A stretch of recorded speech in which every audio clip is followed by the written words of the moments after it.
Hello, everyone, and thank you for joining me today. The BRICS alliance has recently experienced significant growth. As of January 1st, 2024, it had expanded beyond its core 5 members, Brazil, Russia, India, China, and South Africa, to include Egypt, Ethiopia, Iran, and the United Arab Emirates. Although Saudi Arabia formally applied and was awarded an invitation in 2023, it has yet to formalize its participation, despite attending BRICS meetings. As expectations for yet another round of BRICS expansion rise ahead of the annual BRICS meeting in Kazan in October, the most recent news suggests a shift in approach to the bloc's growth and alignment.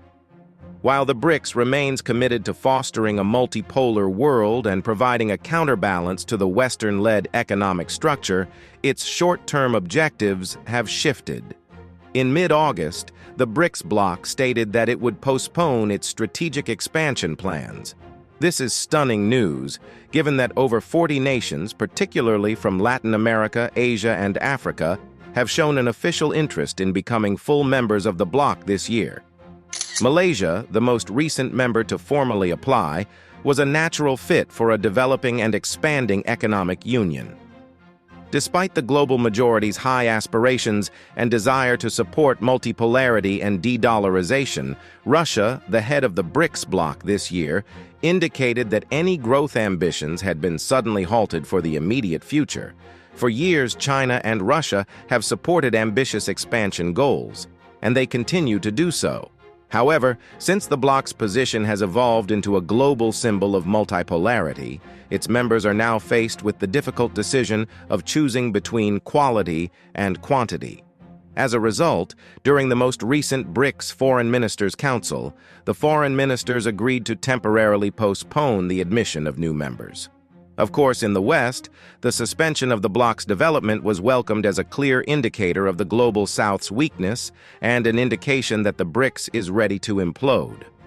Of course, the bloc's population is highly diverse in terms of politics, economy, and cultural origins. However, these are the very contrasts that are central to the concept of multipolarity, as is the acceptance and utter rejection of a global hegemony that has historically subjugated and colonized these countries. So here's a statement from Russia's foreign minister, Sergei Lavrov.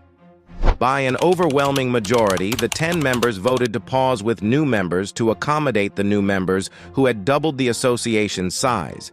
At the same time, we're working on categories of partner countries as phases leading up to full membership. Furthermore, Lavrov stated that the BRICS bloc intends to use the pause to create a list of categories for BRICS partner countries that would serve as a stepping stone to full membership. Lavrov also stated that, first and foremost, Russia will support like-minded countries. We believe it is critical for cultural alignment and long-term aims to preserve the historic values that these countries represent. We believe that this is not necessarily bad news. We believe this is quite prudent, considering the rate at which our world has been changing, the volume and quantity of occurrences, and of course their ramifications. Before inviting additional members to join, the BRICS is taking the time to become more strategic and align inside. The suspension of new memberships will strengthen ties among current members and allow newly admitted governments to completely integrate. Lavrov mentioned the BRICS partner country model, which comprises a list of countries that would help the organization achieve its goals. This model is expected to be shared during the 2024 summit in Kazan this autumn. The BRICS is pausing to focus on its 3 basic goals: sustainable development, security, and economic growth. This is not something that can be accomplished fast, and without a doubt, spending the time to establish a clearer image of ideal partners, with all members in full agreement and on board, will make them far stronger.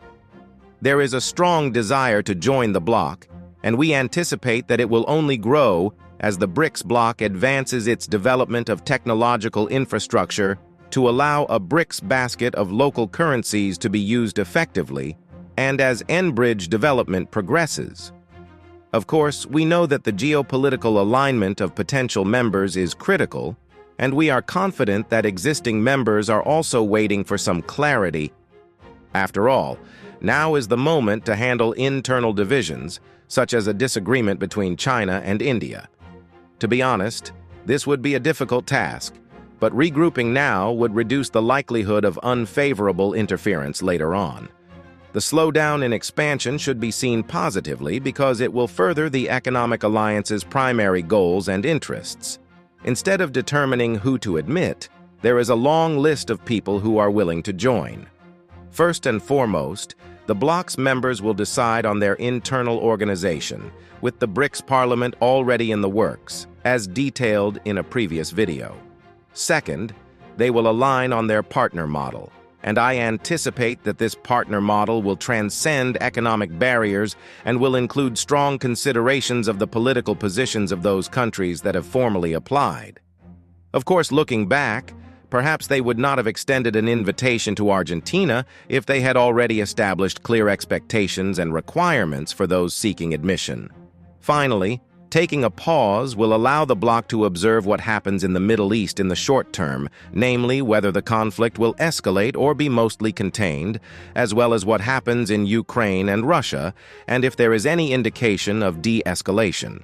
Unfortunately, everything currently appears to point to more escalation. Overall, we believe that the delay is a prudent option, perhaps not popular but certainly rational, for regrouping, adjusting, and responding to the changing global order.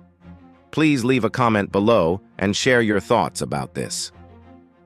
What do you think of the suspension of new memberships? I'd love to hear from you. Thank you for watching. Consider sharing it and subscribing. We'd love to have you back for the next one. Bye for now.